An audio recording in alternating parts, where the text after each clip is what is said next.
It is really good to see you. I just love our chats. So I'm excited to be with you today in our weekly get-togethers, because there's always so much good stuff that's shared because we meet at the heart-to-heart level. I love that. Amen. Me too. Me too. And other people are loving it too. And that's the part that's getting fun for me, seeing the other people. That's great. Like the other people are starting to smell like they're like, I'm not sure what it is, but it's starting to smell good. You know, when you go in the house, you're like, oh, you cooking? What's that? That smell good. That's where we're getting to right now. That's where we're getting. I actually love that. So we're starting to make it smell really good. Well, you know, my husband, we have this, one of the things that we first created.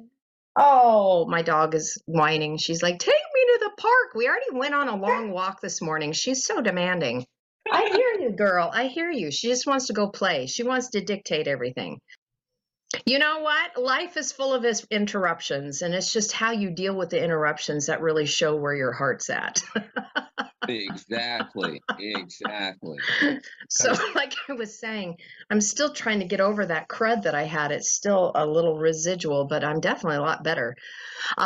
The scent of the rose was something that we first came out with, and it was a prophetic declaration, something that Ken got in a dream, and it was unfolding the next day. And it's kind of a long story how it all came about, but the scent of the rose is something that is overarching with everything that we do. And so I'm probably going to send a link to you if you haven't seen it yet. So when you said that it's starting to smell good, I'm like, perfect.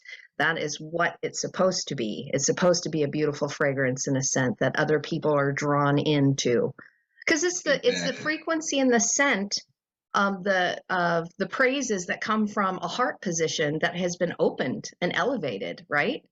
You know, it's that fragrance that's on the altar of incense. Okay, that's all metaphorical. Yeah, I like that. That reminds me of church, but like the truth in it, rather than the facade, the parade. The parade.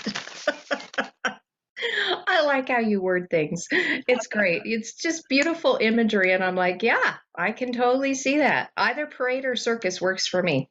Shouting, clapping, and all that hooray. And it's like, I got my fix. Hey, I'll be back next Sunday. Appreciate you. I know. And look at how, I mean, many of us have come through that.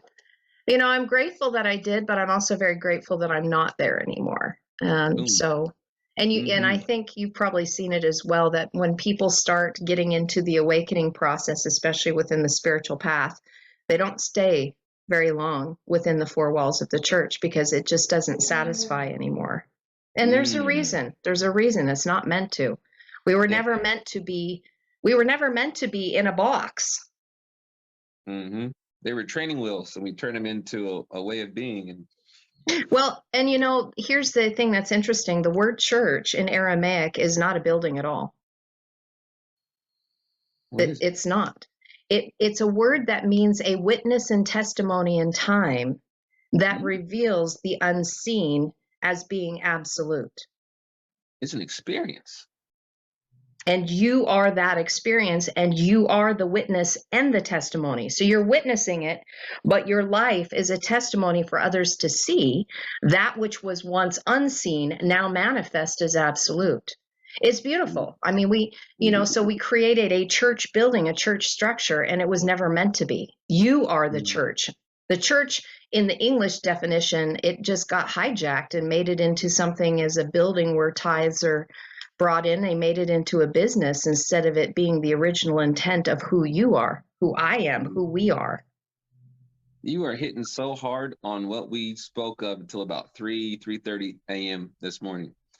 We had an amazing conversation. My best friend Mitch, the wife, and my mom, we just had an astronomical conversation, and it was all about the creator and the creation are one. And when I put something above my joy, that's called a false idol. Ooh. And then anything I create from that frequency is going to turn to ashes in my mouth eventually. Because I'm going to say, ooh, I really want this thing. I love it so much. I love it. Oh, I'm so glad I got it. Yay. Oh, it's not what I thought it was. And then you do that cycle over and over again until you look in the mirror and say, oh, I'm not who I thought I was. That's so good. Well, there you go. That's church. It's going to go down in ashes so that what is real and what is true, the phoenix rising, will be exposed and revealed as being absolute. So it's beautiful to see the process, but for some of us, it's a very hard turn. And it can lead to a lot of depression. You know, the deconstruction process is very painful. But if you allow yourself to feel through that painful process and get to the other side of it, it's so liberating. And so I wouldn't want it to be any other way, because pain is a catalyst. And without it, we would never grow and we would never mature. Ever. Ever. There you go. That's it right there. And well, as soon as we can figure that out, the sooner we get to go. Game change. It's a total game changer. You know, it's just like when you start to realize how the matrix works and, you know, what we live in and what this whole expression is. Oh my gosh, you know, and then it becomes fun.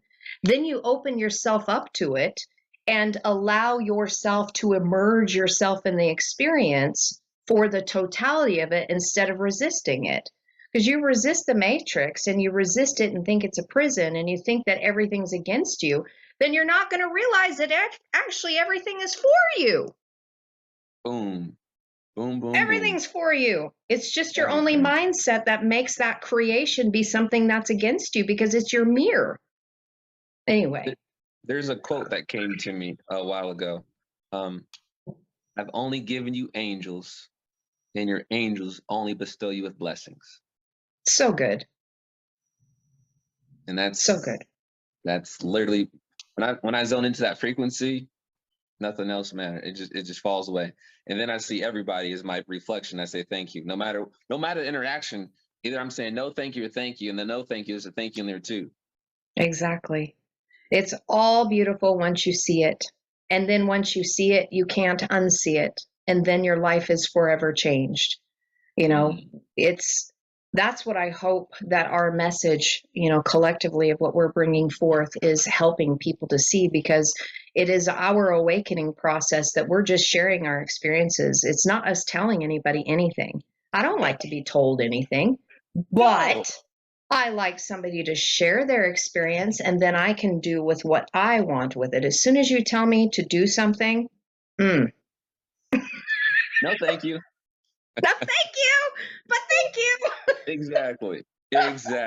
We literally had, man, you're hitting on so many points that we talked about last night. So big one that came to me last night is you might have, and I don't mean you, I'm talking about this frequency. Right. You might have a Ferrari, a big house, a beautiful wife, beautiful kids.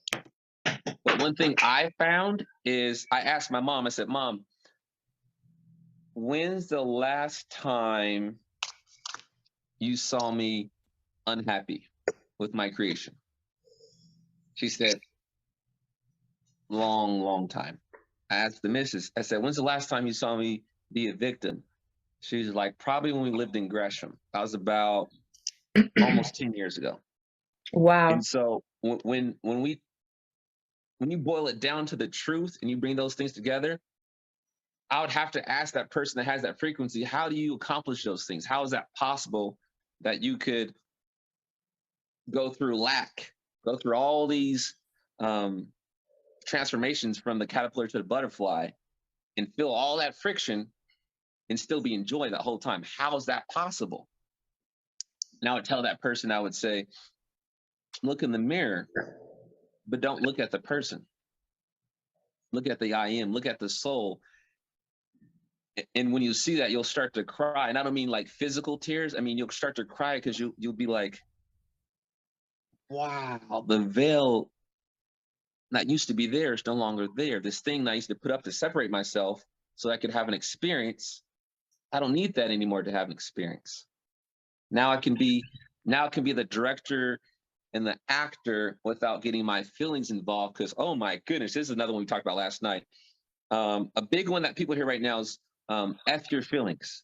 For me, what that means is... What? Yeah, but let me break it down what it means. What that means is it scientifically possible for your feelings to get hurt?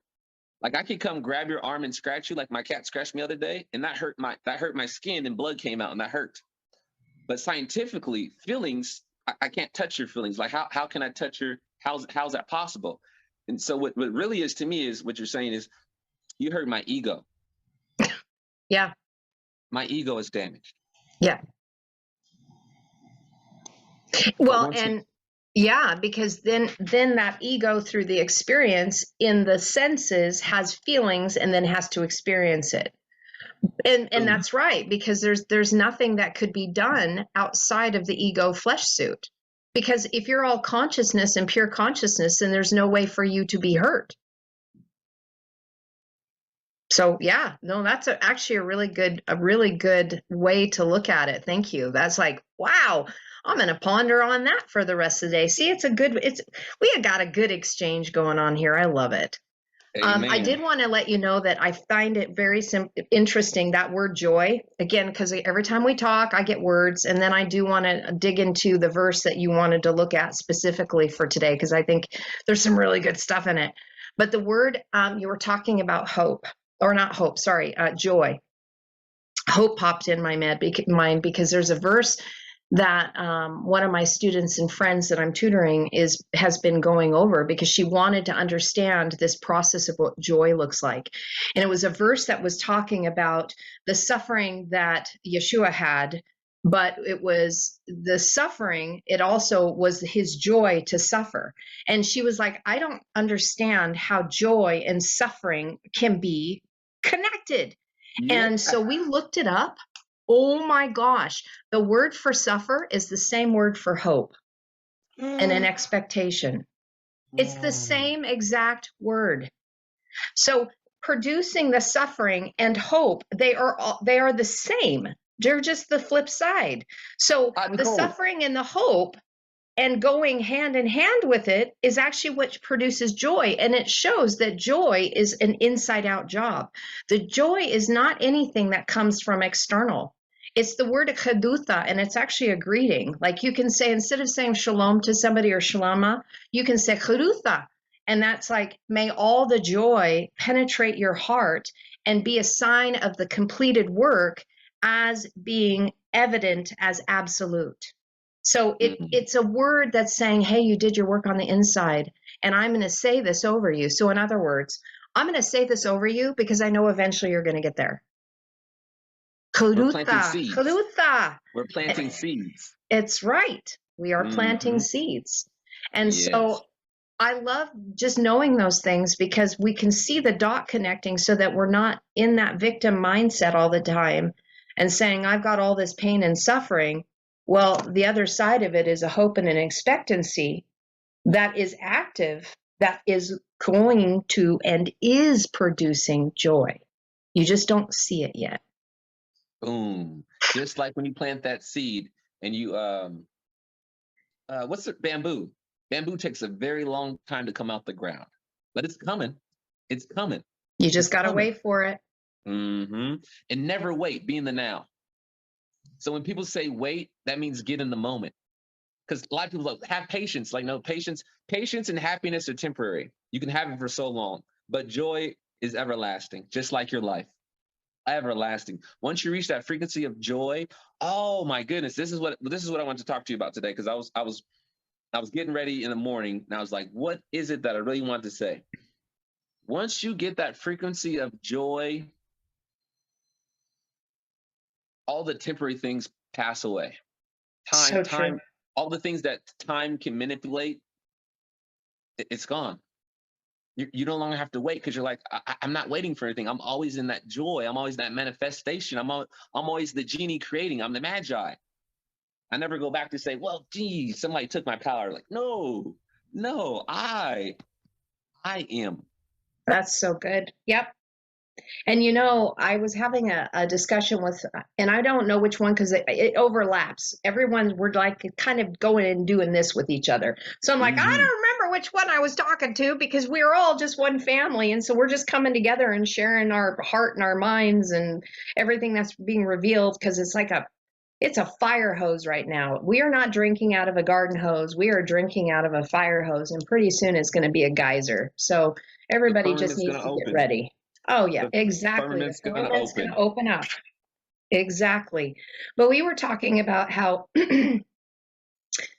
depression is coming from things that you think of the past, which means you're out of your now.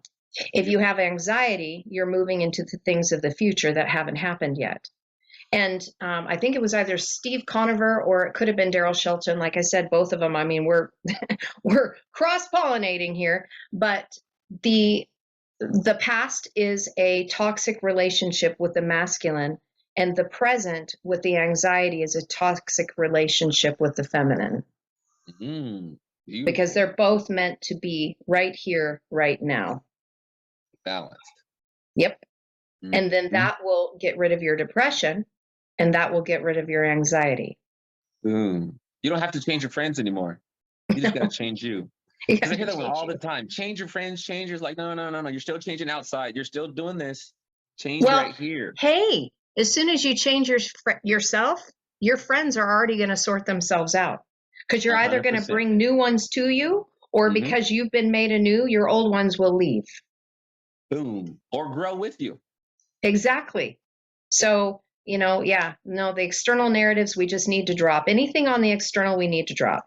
And that's why the verse that I wanted to look at with you today, that you asked me to take a peek at and we could talk about, we're going to be coming from the internal processing of it. Thank you. Yeah. Well, the trouble is that we always our ego wants a boogeyman. Our ego literally wants something externally to blame everything on. It doesn't matter what it is. And then we come up with the terms devil, or we come up with the term Satan, and we use these and we make it. Did you? About that. Yeah. Pretty amazing to see what that all came about with the etymology. It's like, oh my gosh. So we take these concepts and then we make thought forms into egregors that manifest externally, and then we have to deal with it. And it's like, why did you make that? It was never that, but you wanted to create an outside force, and now you're going to have to deal with it. And now we're going to have to transmute it because you created it. And because you created it, we can only transform it through energy, because we can't uncreate it. You got to transmute it. So well said. Well, it's the only way. Like, we haven't been told the tools before. And it's like, well, transmute everything through love. That's what you got to do. Boom. Transmute it. That's what Jesus meant. What Yahshua meant, saying love is the answer. That's exactly what that means. It means you're going to transform it. You're not going to destroy it, because you can't destroy it, because you can't destroy yourself. Exactly. You can try. I mean, you can get real low. You can beat yourself down to a small little. Or you can try beating others down into a small pulp. It's the same thing. It's the same exact thing. Boom. And you're going to get tired of doing it. Doing it in here. Oh, yeah. And you're going to get really tired of it, because you're never going to experience joy. Abraham Hicks has a great one about, and this is what we talked about last night. You can't get sad enough to make somebody else happy. You can't get poor enough to make somebody else abundant. So just be happy and just be abundant, and they'll follow suit when they're ready. Plant the seed. That's so great. I just love that. I love that.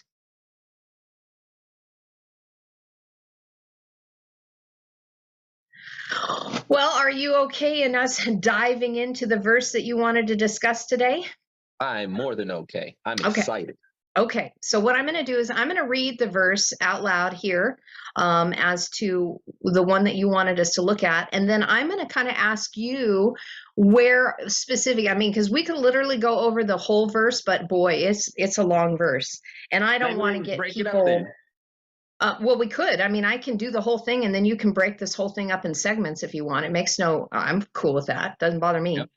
All right, so I'm going to read it. The verse that Emery was wanting us to go over was Revelation 18:23. And I find it's always interesting when you see the different translations, and you're looking at the different translations and going, okay, supposedly we got the word of God, yet every translation says something different, right? So which one is the word of God when there's all these translations? Anyway, I digress.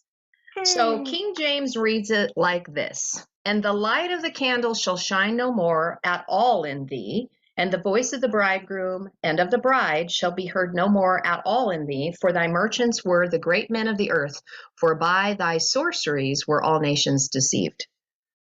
Now, John Etheridge, which is one that I go to quite a bit, says this: "And no artificer nor art shall be found in thee." And technically, I do not know why he brought this into this verse, because it wasn't. It's something that was in the previous verse, but he decided to break it up. Again, translators take great liberties to put chapters and verses in that the original text did not have to begin with. So John Etheridge and his format and what he was saying, like I was talking about, "No artificer nor art shall be found in thee," was actually from the previous verse, but he decided to break it up in pieces. So the rest of it reads, "And the light of the lamp shall be seen in thee no more, and the voice of the bride and the bridegroom shall be heard in thee no more, for thy merchants were the great ones of the earth. For by thy sorcery were all nations seduced." So we had King James saying deceived, and now we have Etheridge saying seduced. So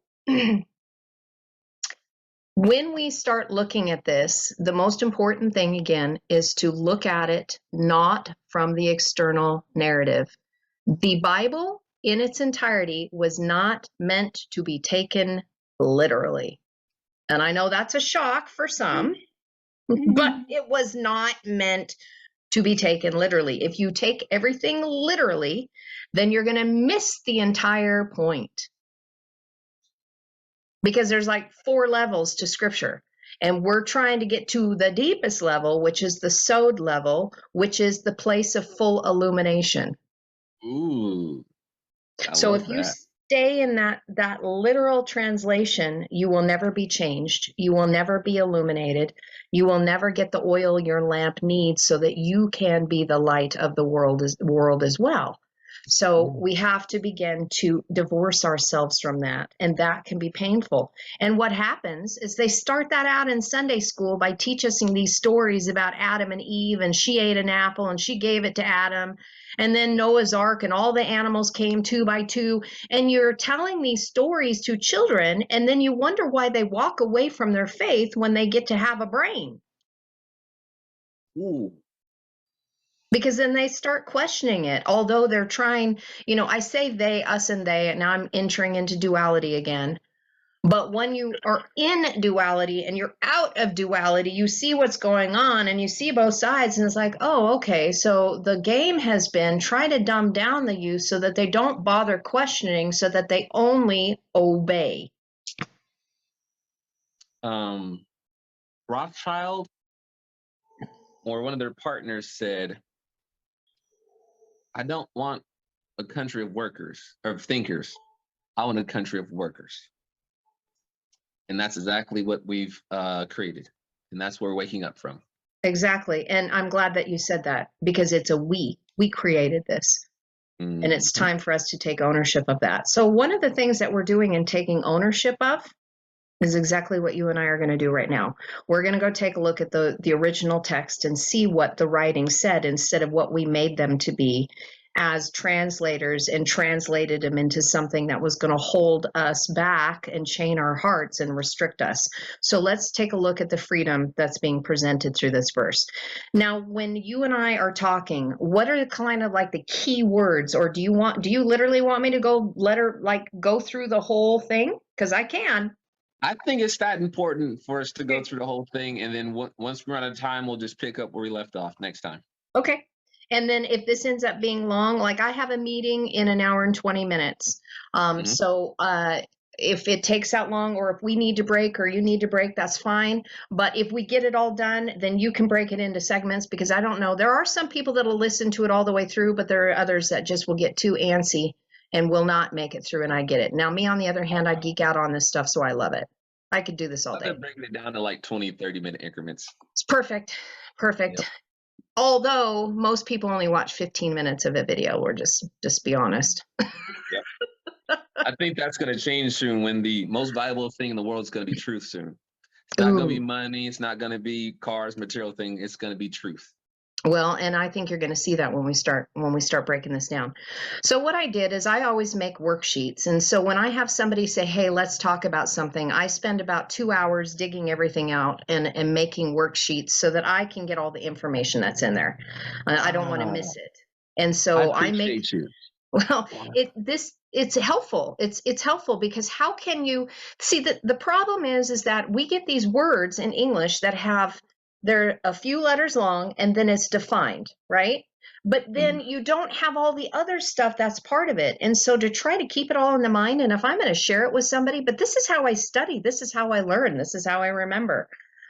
So these kind of things are extremely helpful. So we're going to start out with the mechanical translation. So mechanical is breaking it down and looking what it is for word. For most of my research, I use Janet McGear's work, which is Light of the Word Ministry. She has amazing tools, but it's all in book form. It's not online. So if people are going to want to do it themselves, it is an investment. And with the books that I use, it's about $250. In fact, a couple years ago, I spent my vacation money to buy books. And my stepson, Jesse, was like, "You took your vacation money to buy books?" And I'm like, "Yes, I did, because this is my passion and I need my study tools." And I'm glad I did, because the New Testament in Aramaic is just the bomb. Okay, and you'll see why. Because the truth is more important than entertainment. That's why you chose that. Absolutely. And if I went on a vacation, it would just be a fleeting moment of time. And yes, it's a memory, but I still have my books and I use them every day. So it was a good investment. I have a great return on my investment because I'm being changed in the process. So vacations just usually make you fat. Imagine if our whole life was a vacation. Well, yeah. I mean, technically, people would probably say that that's what I do, because I only, I work 2 days a week in a job, but the rest of the time I do this. And they're like, "Oh, well, you don't work that hard." Well, you don't know how many hours I put in doing what I do, because it's 80 hours of work week on top of my 17 hours of my other job. So I put in 97 hours a week. And you wonder why sometimes I look tired. Okay, I digress. Let's get going. You look tired. You look great. Oh, well, thank you. You're kind. All right, so we're going to look at the first word here. And so Janet McGear, we'll do her mechanical. Her mechanical reads like this: "And the light of the lamp not will be seen." Keep going down. "In you anymore, and the voice of the bridegroom and the voice of the bride not will be heard. In you anymore, because your merchants were the great." And now, when people put things in parentheses and things, brackets like this, that means that they added that. That was not in the original text. So she was putting that in for grammatical purposes. So your merchants were the great. And then it goes, "of the earth, because with your enchantments you seduced all the nations." That's her mechanical breakdown. It's not actually how she wrote it in her transcribed work, but that was her mechanical breakdown. Now let's take a look letter by letter, word by word. The very first word is light, that which shines. So when we're looking at this, we're talking something that is very evident. This is not something that can't be seen. This is something that is evident. Now, the reason why this is important, and I think you will appreciate this, what makes it evident is that the root of this word, and I think you might have heard some of our stuff enough to know that the root of the word is like a static potential. It's like a lump of clay waiting to be molded, shaped, take form. But it's an essence. It's like the unseen essence of something that needs to be manifested in form. So if you want to take a look at how the divine masculine and feminine work, the masculine is form and shape. The divine feminine is that which is unseen that is going to be seen through the form. So both of them have to work.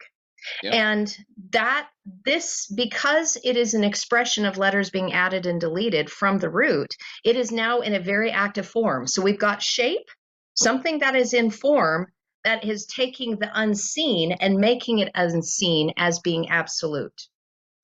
So keep that in mind. That is what this is saying with the word light. The reason why it's saying that It starts out with the vav, and he translated as and. But the vav means you are connected to mother. Mother teaches the divine masculine. She teaches form and shape, how to make your vessel so that it can be filled with that which is unseen. So saying, be humble, be teachable, connect to mother. She's going to show you how to build the form. Then we have a vav in the middle, which is saying you connected to your heart. That's a really good thing, because if you haven't connected to your heart, you don't have light in your chakra, and you are going to be bound and constricted. Then we have the aleph added on the suffix. This is now divine feminine. That is now the unseen that is seen as evident as absolute. The letter aleph always means one. The letter aleph means absolute. So when it's added to a word, there's no disputing it. This means as is, absolute. There is, that's it. This is truth. This is truth. I like it. So what is this saying to us? This has to do, and this is why it's important to do this exegesis work, because you miss out so much. So the light that has been made evident, that is absolute, the light that shines, look at what the root of this word means. It means to shine, dawn, bring to light, explain, enlighten, light as a lamp, and illuminate. So it's not just, we're not just talking about a light that is shining like a candle. We're talking stuff that has to do with explanation, things that are teaching you, enlightening your heart. And the process is, okay, this is what you got to do. You need to connect to mother. You need to be teachable. You need to be humble. You need to take the spiritual path, not the material path. You need to take the spiritual path because it's a seed of life. It's going to give you a strong base to stand on. You're going to have to pierce and connect to your heart so that the revelation can come within you that is going to be revealed. And you need to be raised up. You're poor and destitute, but this is coming to raise you up so you can be a leader over yourself, aka a sovereign. Then that which is unseen can be seen. The divine feminine and the masculine working together through explanation, through an enlightening process. And when you break it down even further and you bring that masculine Hebrew aspect of it, it means to sparkle and to be cheerful. To be sparkle and to be cheerful. So this process, the illumination, to be enlightened, to have explanation as to why we're here and the purpose of manifesting that which has been unseen, now seen, it's going to cheer you up and it's going to make you be brilliant and bright and it's going to change your life. Wow. I am. Yes.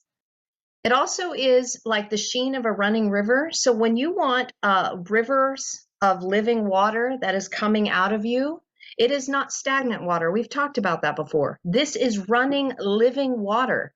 And it means to flow. Many people talk about getting in the spirit. And then when you just talk in the spirit, all of a sudden there's things that just start flowing out of you because it's coming from within.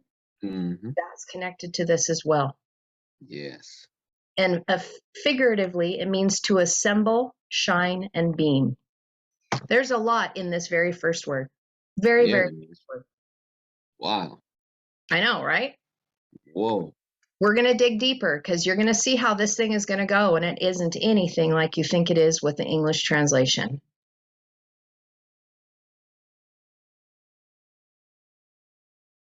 Sometimes I get really ticked. I will be honest. I get ticked. I have to let the anger flow through me because I will take a look at something and I'm serious. My husband will be back over here on the couch and he's doing his own study and all of a sudden I'm just freaking out. I'm like, geez, why did they do this? And he's looking at me and I'm like, okay, I'll simmer down. It's the opposite of champagne.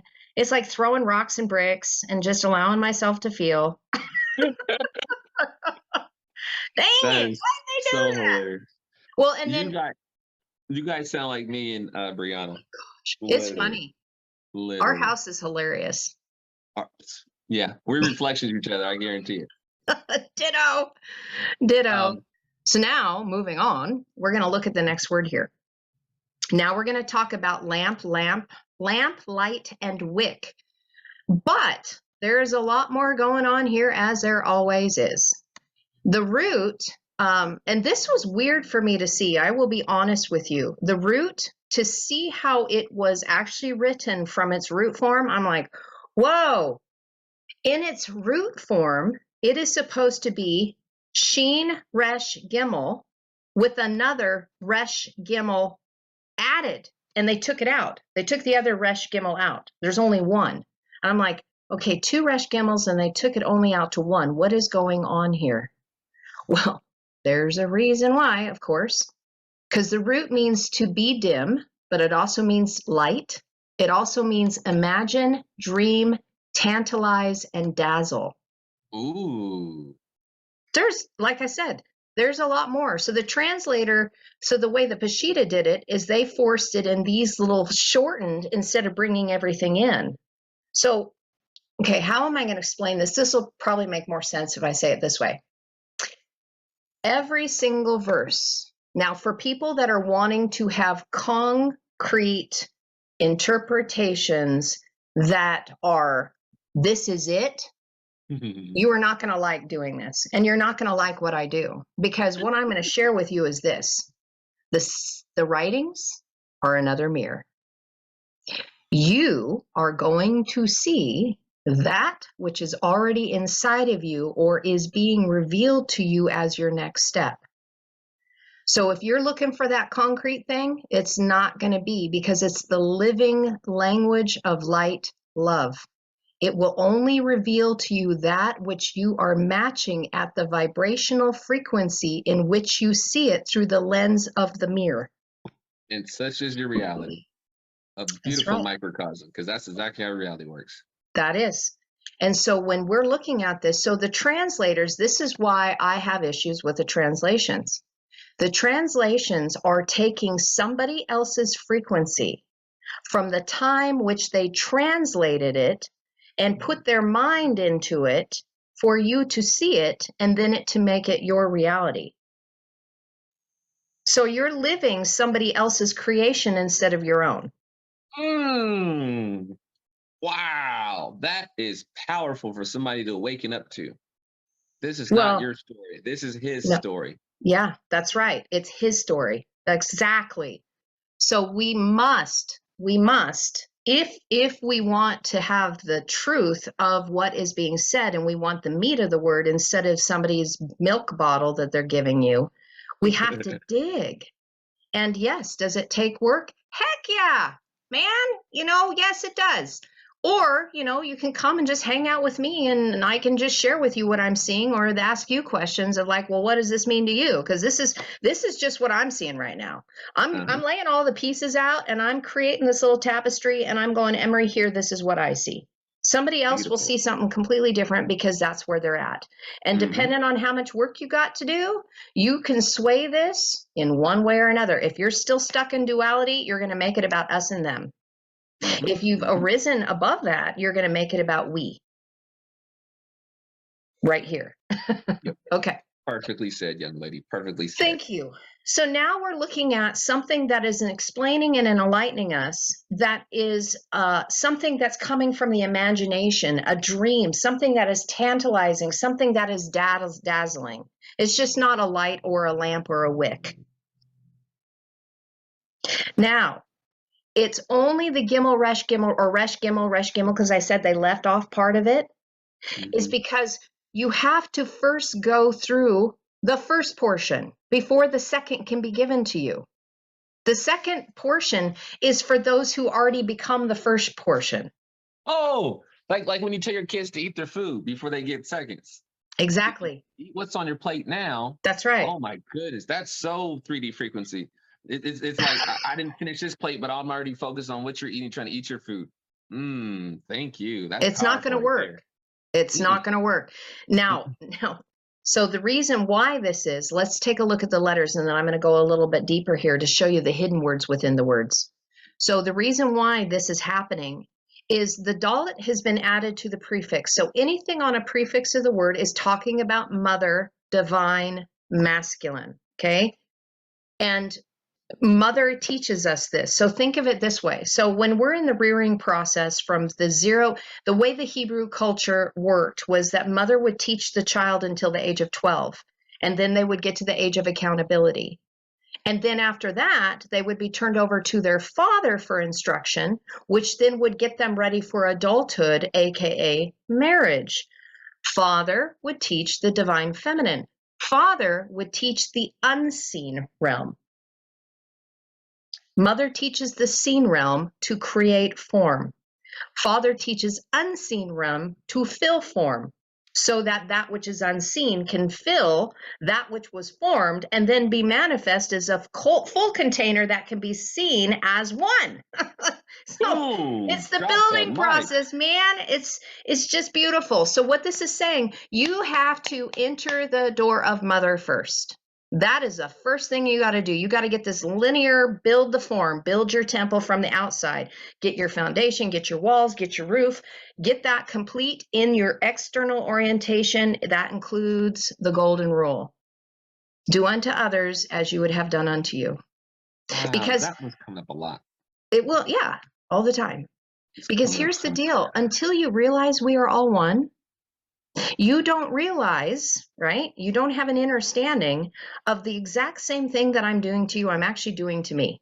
You don't get it, or that which I do to myself, I'm doing to you. So let's take it to somebody, and I used to do this when I was in all my pain and suffering. I used to be a cutter. I have lots of scars on my body because I would cut to try to relieve the pain. Mm-hmm. What I didn't realize is that I was hurting all of us by doing that. It wasn't just a me issue. I was hurting the body. We are the members of the body. And I was hurting so bad that I was maliciously harming myself and actually turning against myself, which was turning against all of us and doing self-harm. And that which we think that we're doing just to ourselves, by ourselves, nobody knows. Until you get to Father's teaching, you don't realize it affects the rest of us. Mm-hmm. Mm-hmm. So everything you do in your closet, it's affecting us. So stop it. Please stop it, because we're having to transmute that garbage. Boom. How? So go through the door of mother. The mother is going to start showing you how to build, but she's going to also start showing you how to do it from the inside out, because the door means to go within. And it means to root out that which you are ill, weak, and feeble, the things that are still disconnected. She's going to start the process. So if you have a teacher that is not directing you to go within, fire that teacher. Yep. Appreciate you. Thank you. Thank you. Thank you for what you've been teaching me so far, but peace out. Yeah. Peace out into one. Exactly. Exactly. So I love that. Through the next letter, it's going to say, so you're going to go within, but guess what you have to deal with? You're going to have to face the fire. The sheen is a representation of fire and consuming. This is the all-consuming fire that is meant to be on the altar of your heart to burn up all of your beastly natures. In other words, clean out all the lower chakras. Surrender. Surrender. That was me a couple years ago. That was my favorite word. It wasn't joy, it was surrender. Yeah. In order to get to the joy, I had to first surrender what was not me. So in other words, you were having to surrender to the fire. Because the not me portion is really the beast ego nature that is running rampant through the lower three chakras and needs to be dealt with. So it's saying go through the fire. Then it's saying what this is going to do for you. It's the Resh is next. Resh has two sides of it. One means poor and destitute. The other side means leader, chief, top, first, aka also meaning first fruit. So the fire is going to deal with that which is keeping you poor and destitute, which I just said, all of your low beast ego natures, all of those plugged up chakras that need to be cleansed out. That's what the fire is going to do for you. And then it's going to raise you up. Well, guess what that does? When that raises you up, that means the energy gets to flow through the lower chakras and help do what? Illuminate your heart. Look at that first word that we just talked about. And then it's saying at that point, then you're going to get to the Gimel. Gimel means to lift up. It also means to gather and assemble that which will make you whole. And it's gathering and assembling now the left-hand teachings. If you go to left-hand teachings first, that's all the esoteric hidden side. That is the dark side. If you do that without going to the right-hand side of the door of Mother first, who starts the light process, you're going to be going into the dark arts with an inflamed and inflated ego, and you're going to take that power and you're going to subjugate people. You are entering in service to self because your ego has not been dealt with. Because this is saying you got to go through the door of Mother first, and you need to get light so that you can take your light into the darkness, knowing that the power that is being given to you is not for your own service. I It's am joyfully of service to all. That's right. Because that power is meant to lift all of us, not for selfish gain. We said that in one of our last videos. Raise the tide and all the boats rise up. Exactly. And that's what it's sharing with us. So you gather and assemble that which you need that instructs you, so that what? This aleph was added to the end of this word. This aleph was not part of the root. So that means, again, something that is absolute, that has been sealed as one, oneness. The aleph is the mystery of the many who are one, that are absolute. That which was once unseen now has been revealed as manifested. It is. The apocalypse. The unveiling. That's exactly. So now I'm telling you the letter by letter, because if we don't have the letters, we don't know what the process is. So the process is, if you have dreams and your imagination, take it through this door of Mother. Let it be refined so that those dreams and the imagination that you have can be used to raise you up, so that it is something that lifts you and brings you into the fullness of that which is not seen, now making it tangible. Beautiful. Do you know what this is? This is the recipe for, like, what Dr. Joe Dispenza talks about. In the quantum field, how to create. Wow. Let me show you a hidden word in here. Shin Resh is a hidden word. Shin Resh is a word that means chief, leader, captain, general, ruler, prince, nobleman, patron, angel, and minister. That's a lot. I know. So again, what is this producing within you? We are talking about rulership. We're talking about headship, captains, chiefs, and generals. This is the process in order to lead. You'll So never have to look outside yourself for an answer ever again. Never. And if you want to be a good leader, you will tell who's a good leader and who is not, whether or not they've gone through this process or not. Because if a leader is not promoting oneness unity, if they are not promoting that which is drawing us together, and they are talking about separation and division and all of the things that doesn't bring unity, then they didn't go through this process and they're not a good leader. So they might have a rank, they might have a title, but if they are not producing this, they never went through the fire, but they're trying to put you through the fire so that you can serve them. Remember at the beginning, we were like, bye-bye. Yep, exactly. Bye-bye. See you And later. that's what you do when you finally wake up that you're in a pyramid. And no matter how high you are, there's somebody always above you. And that's how the micro, the macro works. Because if you break down a cell, you break down an atom, it's always going to get smaller and it's always going to get bigger. So you can keep breaking this stuff down as long as you want till you're blue in the face. But unless you go within and become your leader of your own light, you're just going to be in the loop, the endless loop. That's right. 666. That's right. Flip it to a 9, baby. So this is how to cap as the headstone of the pyramid. Ooh. The light that illuminates from the pyramid, that is actually the shape of the temple. Our temple. Think about it this way. What does what is in a 2D form, what does the Merkaba look like? Triangle? Pyramid? 2 triangles. Yeah. Overlapping. Merkaba. Yeah. The light vessel, Merkabah, is actually a Hebrew word that means a chariot. And actually it's the chariot throne of the cherubim, which is really what the Ark of the Covenant was in the holy place, but that's another topic for another day. It is what we see in the 2D form of the Star of David. But on the flag of the state of Israel is 2 blue stars, or 2 blue triangles. In reality, that symbol is way older than that, way older than that, because the Rothschild, the red shield, they adopted that symbol. But it was a red triangle and a blue triangle. One is masculine and one is feminine, coming together as one, which then illuminates the whole body. We're talking about that right here. That's what we're talking about. The illumination of the body is our Merkabah. And so the capstone has to be put on both the masculine and the feminine in order for it to ignite. Is that the same thing as the tetragrammaton for you?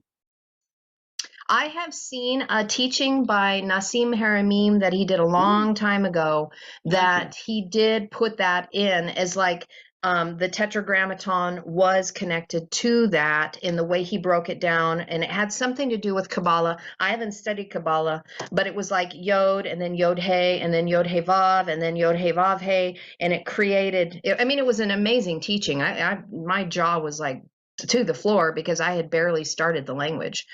But Yod Hey Vav Hey is masculine, feminine. Yod Hey is mother, Vav Hey is father, and it is not Yalda Beoth, which people want to say from the Nag Hammadi literature that Yod Hey Vav Hey is Yalda Beoth, and it is not.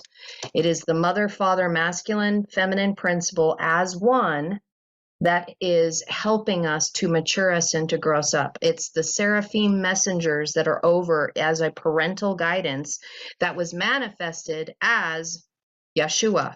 Yod Hey, Sheen, Vav Hey. Did you hear that? Do I need to say that again one more time? Do it again. Yod Hey Vav Hey is the tetragrammaton. Okay. Yod Hey is mother, Vav Hey is father. Yod Hey teaches divine masculine, Vav Hey teaches the divine feminine so that you can make your Merkabah. But the connecting piece is the sheen that goes in the middle. Yod Hey, sheen, Vav Hey is how you spell Yeshua.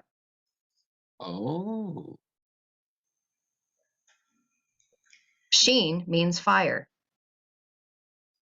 Is that the same ways our DNA is written? Have you seen, well, yes, you'd have to go and look at some of Greg Bradon's work. I have a video on my YouTube channel that shows that the name of the creator is written within our DNA. So yes, it is there. That's what I've been seeing lately. Yep. So Yod Hey Vav Hey, it's written in our DNA. But the sheen, this is what's so fascinating about it. Sheen is fire, but sheen also is a representation of light. So that first word that we were looking at, that very first word that I was explaining to you, it's Nura. Nura also means, if you look, and I didn't put it in here, it also means fire. Nura, light and fire are the same thing. So plasma energy, fire, it's same thing, it's light. Okay, so Yod Hey, Sheen, Vav Hey, mother, father, Yod Hey. And then, so you got the Yod Hey Vav Hey, like I said, masculine and feminine principle. You've got Sheen in the middle. It spells the name Yeshua. So Yeshua is the parental figure that is, so Christianity has this right, the God of this world. So if you're going to say that Yalda Beoth, and I don't know if you know anything about the Nag Hammadi library, don't worry about it. I'm just saying it in case people get it and hear this. So if you're saying that Yalda Beoth, which does not have a father, which is a bastard that was made by Sophia individually, and you are putting it as Yod Hey Vav Hey, then you are calling Yeshua Yalda Beoth. That's going to blow some people's minds right there, just what I said. Because his name is Yeshua, Yod Hey, Sheen, Vav Hey. Sheen in the middle, meaning fire, light, is in the center of the word, which is your heart. So if you see pictures of Yeshua with the burning heart, because there's a lot of them around there, the Catholics, they have the symbolism. They just don't tell the people what it is. Hence why we're talking about the fingers pointing up and pointing down. with the burning heart, because he is mother, father, yod, hey, vav, hey, with the sheen as the burning heart in the center as a representation of mother and father. But or the halo behind their head. Yeah, which is illumination, which is the Christ anointing. That Christed oil. Exactly. So all of this symbolism is there. They just don't tell the people. And then you try to bring it to the people and they get all upset and call you a heretic when their very own religion has the symbols that are saying the exact same thing. Just nobody described it to them. That was me in middle school talking to Ezra. I had a friend, Ezra, and he's like, look, there's all these contradictions. There's all these contradictions. And I was like, no. And eventually I was like, ooh, I see them. I see them. Yep. I see them. I Translations. Oh, not DC. I went to Virginia Beach. And there was this fair. And there were signs, and people had signs, and they were Christians. And the energy, the frequency that was coming out of them was judgment and hate and anger and fear. And I was like, whoa. And at the time, I still consider myself a Christian.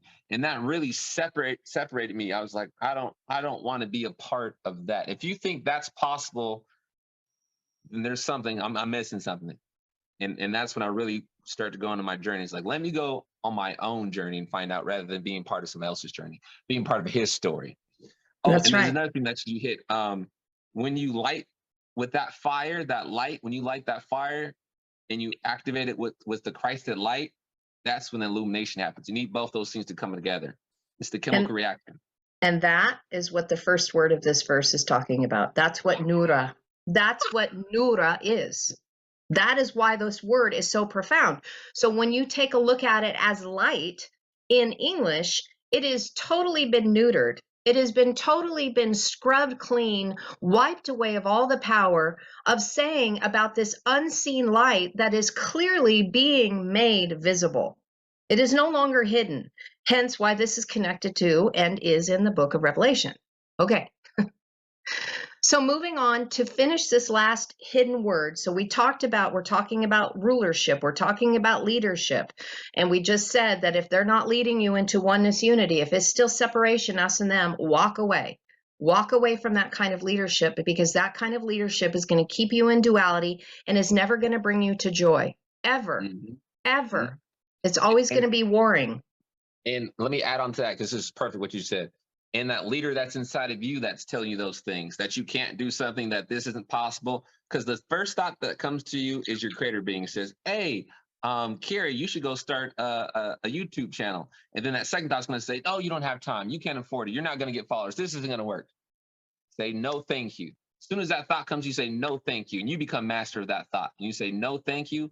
And you put that energy in its place, and it will go down. It will go away. And the more you do that, the less you have to do it. And you know what you're doing? You are subjecting the egoic mind to that of the mind of Christ. Boom. Beautiful. Because the ego mind is always second guessing. Always. So I'm glad that you brought that up, because that's really what we're talking about here as well. Great segue. Awesome. We cooking, baby. We are, man. We are. It's just, we always bounce back and forth, and it's lovely. I love it. We are not going to get through this thing today. I'm just letting you know. I knew that, because it's so good. But it's so much launching, because this is the topics. This is where the verses go from. You start just expanding and going, there's so much here. Yeah, that's why you need to take the time to study. You're not meant to read it like a book. You're meant to study it and dig it out. It's the glory of God to conceal a matter and glory of kings to search a matter out. So if you want to be a king and queen, you want to be Melchizedek, you want to be Malakah, you want to be the angel morphology that Qumran was talking about, then you need to search a matter out. Because that's the only way the glory will come. Beautiful. So, Resh Gimel, this is another hidden word that is within here. And it is a word that means desire, to long for, and to yearn for.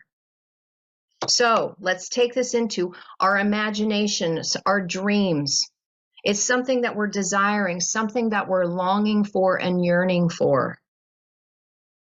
that is going to manifest the unseen, that is going to be absolute. So it's already letting you know that the light is going to be bringing your dreams, your imagination, the things that you're desiring and longing for, is going to bring it to fruition. Mm. And this has to do with you being the leader of your temple and everything that we just talked about with the Merkaba and everything. This is a huge subject. Like when you sent me this verse and I started digging out, I'm like, oh my gosh, this is another really big one for us to talk about. Because you kept digging. You're like, wait, there's more. There's always more. You know, that's I say that all the time when I'm sharing with people. I'm like, but wait, there's more. I sound like a bad infomercial, but this No, you information sound like a is good good. one. I You know this sound is like a a good good one. infomercial. Yeah, exactly. You sound like a good Because infomercial. here's the deal, I'm not selling you anything. Yourself.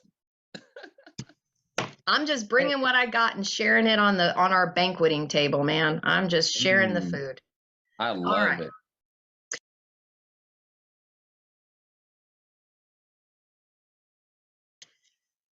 Now, this is a word that you would gloss over, and most people do.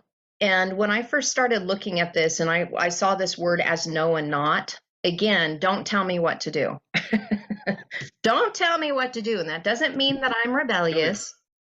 So when I saw this word and I saw no and not, I was like, okay, I'm not okay with this. What is this meaning? Because really, all things are possible and all things are permissible. Everything is an experience. So if there's something that's saying not, then that means, okay, then we're not supposed to have an experience. Like, I don't get this thing. So we're supposed to experience life, but then there's a not. So we're not supposed to experience it. Why did we come here? Because as soon as you put yourself under a not, an NOT or a no, that means somebody's over you. Right? Yep. And we are raising into our sovereignty. And so a sovereign does as a sovereign pleases. Ooh. I like that. I am. So, yeah, right? So now, when having that, instead of thinking, oh, I'm being subjugated and I am under something, what is this really saying to us?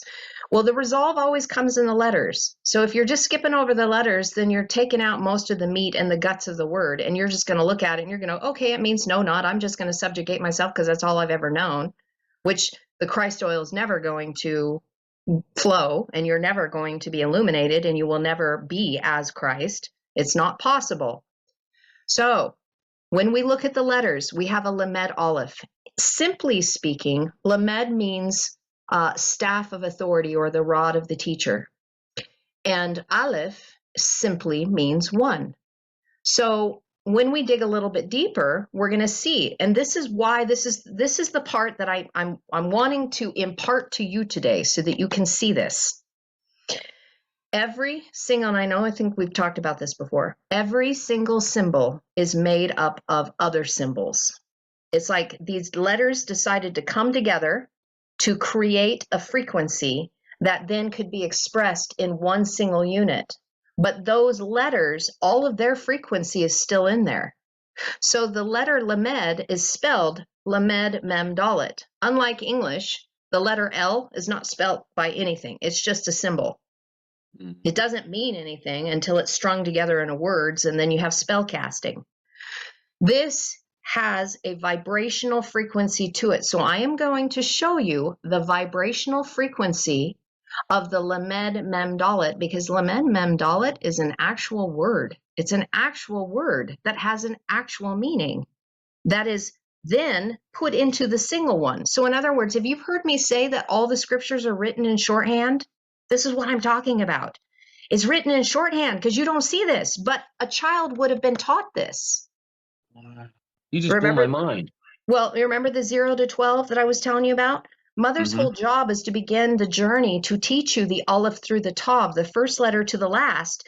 And then as you mature, then mother would say, okay, now that you learned your symbols, you learned your Aleph, Bet, Gimel, Dalet, we're going to go through it again. But now this time, I'm going to show you that the symbol Aleph is spelled Aleph Lamed Pei. And by the way, that is a word. And Aleph Lamed Pei means this. So now you have the shorthand. So as a student would be studying the scrolls, all of that information was already in the subconsciousness. It's like, think about like when you type, it's just there. It's just there. It's in your subconscious. You don't even think about it. When you look at this letter, when I look at this symbol, I know everything that's in it. Beautiful. I know it all. I'm like, I know what's contained in here. I don't need to have it all spelled out to me because I already have it within me. Beautiful. This is what I'm receiving from what you're breaking down. When we created this language, we created it as a reflection of ourselves, meaning the many have become one. And that's the way this language works. Exactly. And the language is about revealing the one through you. Beautiful. So it is the revealing of you. That's the whole purpose of this. Why else would you want to study it? I mean, really, the time that it takes. So if anybody is like, well, I don't know. Well, do you want to know yourself? Because if you really want to know yourself, that's what this study is going to do. It's going to reveal to you who you are. But then the final result is you realize that we're all one. But if you just don't know who you are, this is why leaps and bounds can be made if we were raising up our children in this. Because by the time they got ready to be married, they would already know who the hell they are. Ooh. Are you saying that's the most nothing to do important with thing it. in school to teach kids?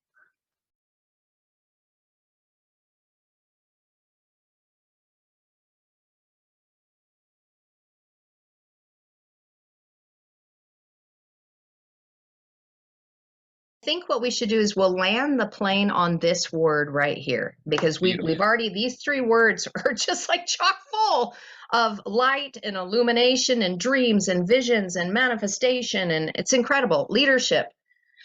So what I wanted to show you is the word lamed. Okay, the symbol means the rod of the teacher, which is automatically authority. The rod of the teacher is authority. Now we're going to get to the meanings of the word lamed mem dalet. And here we go. To accustom, to learn, learned, studied, put together, compiled, brought together, connected, to teach, was trained, study, knowledge. That, wow. those That's definitions. not what no means. No, it doesn't. Why? Because what this is saying to us is you are needing instruction.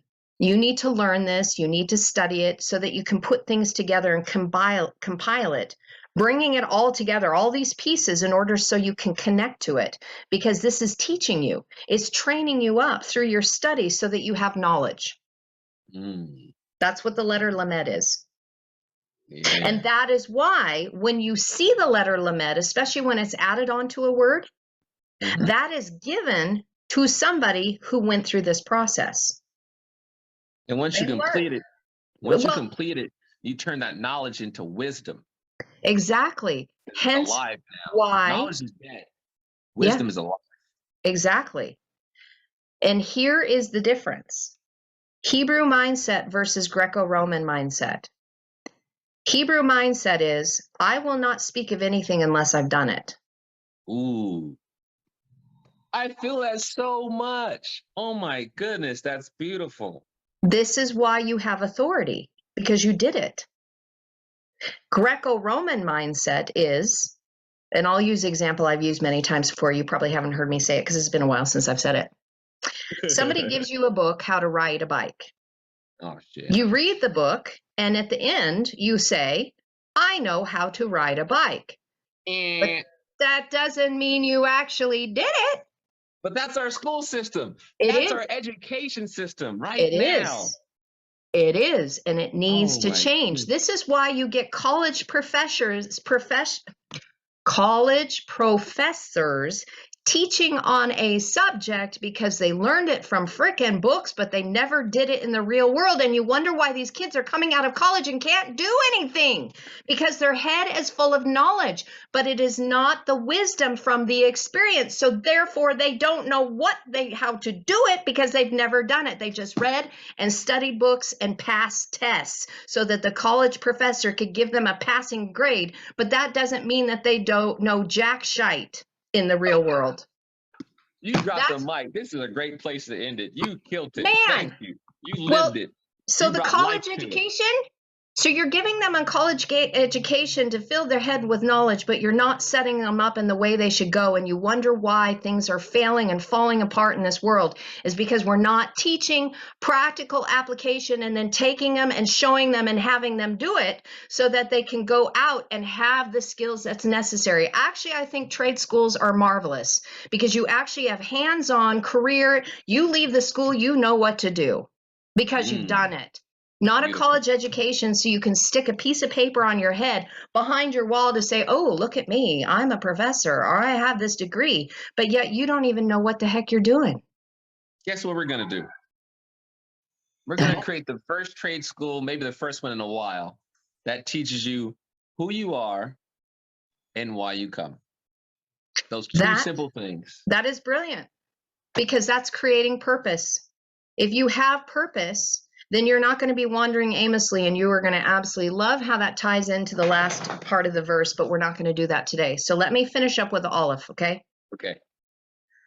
Well, land the plane on the Lamed and then just go a little bit down the runway with the ALEPH, you know, because the plane still got to come to a stop. So we're bringing it down, we're landing it, but we're still on the runway. I got or the landing strip, per se. Okay. So the base origin of the Lamed is to learn to prick, sting, incite, and goad. So the whole purpose of someone who has the staff of authority, who has gone through this process and brought everything together, compiled, learned, teach, studied knowledge, doing, is so that they have the authority to be able to use that rod to assist you. To get you excited, to goad you, to urge you on, because they have experiential knowledge to say, hey, are you stuck? Man, I'm going to goad and urge you to continue doing this because I did it. But this only works if the student is willing to have you as a teaching shepherd. You do not have the right to go take your shepherd staff and just start poking and beating people over the head with it unless they've asked you for assistance, because that is service to self. And a Hebrew would never do that. Never. Oh, man, I love it. Thank you so much. That is glorious. That is glorious. Because that's right where I am right now. I literally had this conversation, that conversation we had last night. I did some pricking. I did some stinking. I did some inciting. Of course. Because when we get to a place where people are actually seeking, they will come and find those that have the experience. You don't need to go look for them. You just need to be. And they will come because your frequency, again, when you begin to speak, you have authority in your throat chakra. It's not like a heightened voice that is higher pitched because you don't really know what you're talking about. So your voice changes pitches. It is rock solid. It is not something that I saw videotape of me from years ago when I was in a drama and I was directing and I was talking about it beforehand, and it was an Easter production. Oh my gosh, it was terrible because I was within the church and I was talking about how Easter was so important because without the resurrection we wouldn't have anything. I had to turn the video off. It was making me sick to my stomach. And I mean, I grieved. I grieved because I was at that place and I was like, there was no substance to me at all. There was no substance and there was no authority. Oh, I'm feeling that. I've been there, sister. You're speaking to me. You speaking to me. I got up in front of a church. I was a teenager. I was a prospective gents club. This was like a group of Black men trying to be better than what their fathers, their families were, growth. Yeah. And I got up in front of the church and they wanted me to speak on a matter that I didn't agree with. And instead of me saying, okay, where's the truth in this? Like I can do now, I can find the truth in there, anything. Give me something and I'll find the truth in it. And then I'll expand on that. I didn't have that ability then. I got up in front of a church full of people and just, oh man.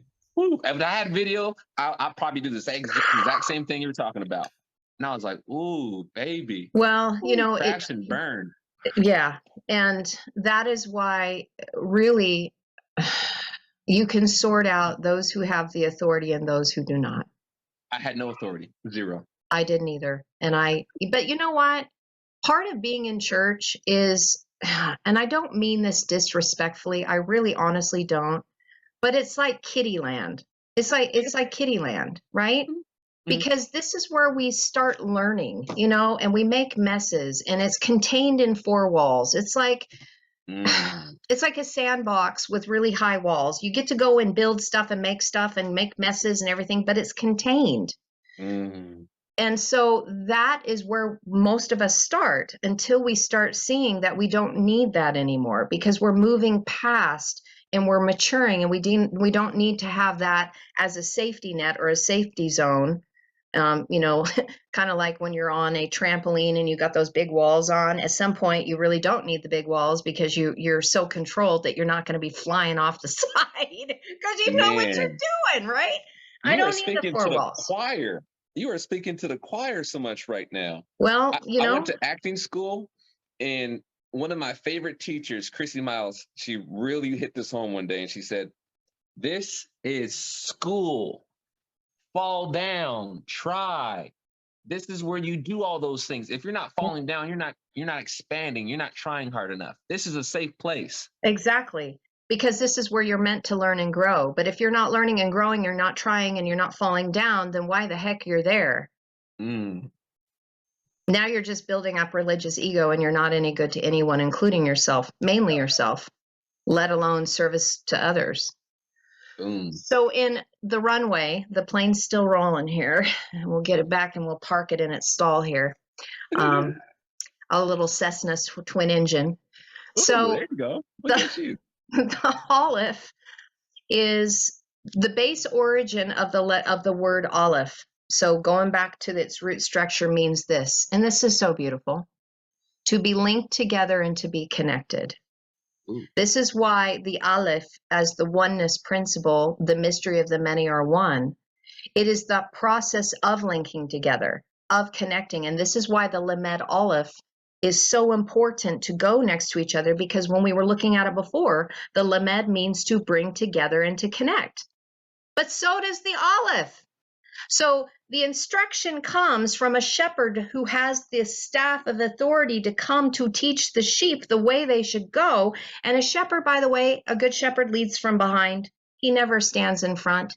The sheep hear his voice. They're the ones that are walking. He always leads behind. He doesn't need the platform. He doesn't need sheep to follow him. He's just directing them. Yeah, it's not about me. No, it never is. And it shouldn't be, because that's just ego. And we're doing what we can to diminish that. So now, through the letters, Aleph, Lamed, Pei, not just the symbol, but the words that make up that symbol, listen to what Aleph means as a word. He trained, taught, teach, was tamed, yoked, bring forth thousands. It also means 1,000, and also part of a tribe of 1,000 people, a family. So this teacher that has a staff of authority, that has gone through the process, who has authority when they speak, they are not an empty, hollow vessel. They've actually done the work, so they have the right to speak it. Their whole purpose is to bring the oneness principle to you so that you can link together and become as family. And what this is supposed to do is to bring forth thousands. You would know this as bring forth myriads. Myriads of those who have yoked and tamed their beast ego nature, that have been trained up in the way they should go, and they were taught, so therefore they can turn around and teach. This is the multiplicative principle of taking that which you have and producing many. Go forth and multiply. Take your staff, teach for those who come that have questions and are seeking.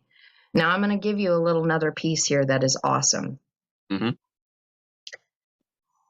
This is where we're going to park our little Cessna now. I love it.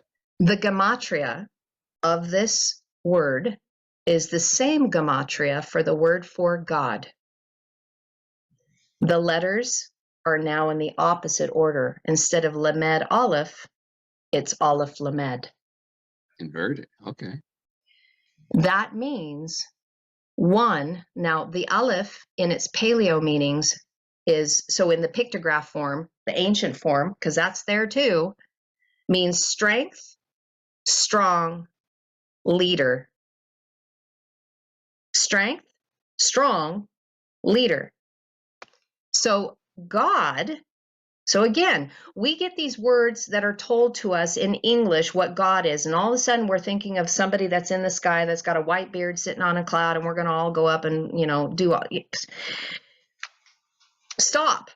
Stop with that. We need to redefine these things because we're making it external, and it was never meant to be external. You become God when you are a strong leader that carries a staff of authority. Boom. Because you've connected to the one infinite creator, the law of one material. Mm-hmm. Mm-hmm. Beautiful. So if you want to be in that principle, and you understand it, and you want to say that I am, Mm-hmm. you have to go through the process of instruction. Doesn't mean that you have to learn the language. How do you learn it? Do you know who the greatest instructor is in your life? You're going to love this. Your heart. The Hebrew word for heart is leb.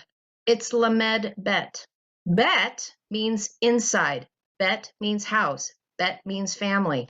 So lo, right here, lo and leb are interchangeable. They're the same thing. Your heart is the place of authority. It is the rod of the teacher. It is what teaches you, that you learn from. Love is the answer. And bet shows that it's all an inside job. So in other words, leb means to have authority on the inside. Boom. You are your own teacher if you listen to right here. And that's why I said in the very beginning, or a little bit ago, not at the very beginning, but when we were talking about anybody who is in leadership over you, if they are not pointing you to go inside, then they really don't have the staff of authority, and they don't know the whole purpose. Because really, a teacher should be putting themselves out of their job. Oh, thank you for saying that. Thank you. Thank you, thank you, thank you. That was what you just summed up our 3 a.m. conversation last night. That was literally what it came down to. Because a friend of mine had these ideas on what I should do. And I said, that's you. You're speaking to yourself now. You think you're talking to me, but you're actually talking to yourself right now. And whenever he totally becomes one with that information, it's done deal. That's right. And then because we all come together, the many you're talking about, the thousands. That's right. Because then what happens is we become one heart. We become one heart. We have authority on the inside because we are one heart. And that is directly connected to Aleph Lamed, El, God, and Lo, the teachers who are teaching the way of one because they've become it. It's all interchangeable. And here's the beautiful thing. Aleph Bet is the Hebrew word that makes up the word for father. Aleph Bet, Ab means father. So the strength of the house is that which comes from the father. And I'm not talking about the natural, even though in natural it does play out, because as within, so without. Yep. Right? Because the father's job is to teach you of the unseen. So therefore, that's why you become the strong leader of your own house, is because the father teaches you about the unseen realm, which is more real than that which we see manifesting outside of us. Boom. That one's first, that one's second. That's right. Lovely. Oh, can I give you a gratitude? Yeah. So you talked about your past, where you came from cutting, because you were in separation. And today you just blessed thousands of people, millions of people whenever they're ready for it. So I like to say thank you, because you became the being. Instead of you saying, you guys should go do this, you should go do that, you say, you know what, I'm gonna do it for me. And once I do it for me, when I heal one, I heal all. So thank you for healing yourself. I highly appreciate you, sister. You're an amazing, wonderful creature.